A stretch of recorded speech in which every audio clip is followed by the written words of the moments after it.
ഇതാട്ടോ നമ്മുടെ തെക്കടി ബോട്ടിങ്ങിൻ്റെ ഒക്കെ ഉൾവശം. രാവിലത്തെ ബോട്ടിങ്ങിന് പോകുന്നവരാ കേട്ടോ. ഇപ്പോഴത്തെ സമയം ഏതാണ്ട് 7:26, 7:30 ബോട്ടിങ്ങിന് പോകുന്നവരാ കേട്ടോ. അവിടെ കണ്ടോ കുറച്ച് പേര് നടന്നു പോകുന്നത്. അവർ രാവിലത്തെ ട്രക്കിങ്ങിന് വേണ്ടി പോകുന്ന കേട്ടോ. ഇവിടെ കുറേ പ്രോഗ്രാംസും കാര്യങ്ങളൊക്കെ ഉണ്ട് കേട്ടോ.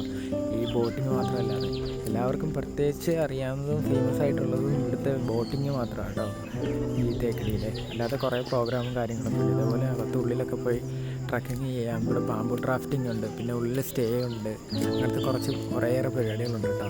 നമ്മുടെ ജസ്റ്റ് ആണെങ്കിൽ ഇന്ന് ഒരു ഗവിക്ക് പോയേക്കാം. ഗവിക്ക് അത്യാവശ്യം നല്ല ട്രിപ്പ് കേട്ടോ. നമ്മൾ സെയിം വന്നില്ലേ അതേ ബസ്സിൽ തന്നെയാണ് കേട്ടോ ഗവിക്ക് വന്നത്. ഇവിടെ നിന്ന് ഒരൊറ്റ ട്രിപ്പ് മാത്രമേ ഉള്ളൂ കേട്ടോ ഗവിക്ക്. രാവിലെ 5:45 ഇവിടെ നിന്ന് സ്റ്റാർട്ട് ചെയ്യുന്നത്. 5 മണിക്കൂറത്തെ ട്രിപ്പ്. 11:30 ആകുമ്പോഴത്തേക്ക് നമുക്ക് തിരിച്ചു വരാം കേട്ടോ. അത് അത്യാവശ്യം നല്ല ട്രിപ്പുമാണ്. 1050 രൂപയാണ് അതിൻ്റെ ടിക്കറ്റ് ചാർജ് വരുന്നത്.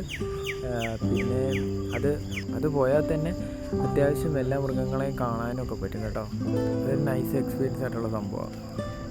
അവർ ഗസ്റ്റ് എന്നോട് ചോദിച്ചതാണ് വരുന്നുണ്ടോയെന്ന്. ഞാൻ പിന്നെ ഇന്നിട്ട് വാണ്ടത്തിന് പോകുന്നതുകൊണ്ട് ഞാൻ പിന്നെ അവരുടെ കൂടെ ഒന്നും പോയില്ല. പിന്നെ അകത്തേക്ക് ചുമ്മാ ഇങ്ങനെ കയറി പോന്നു വെച്ചു.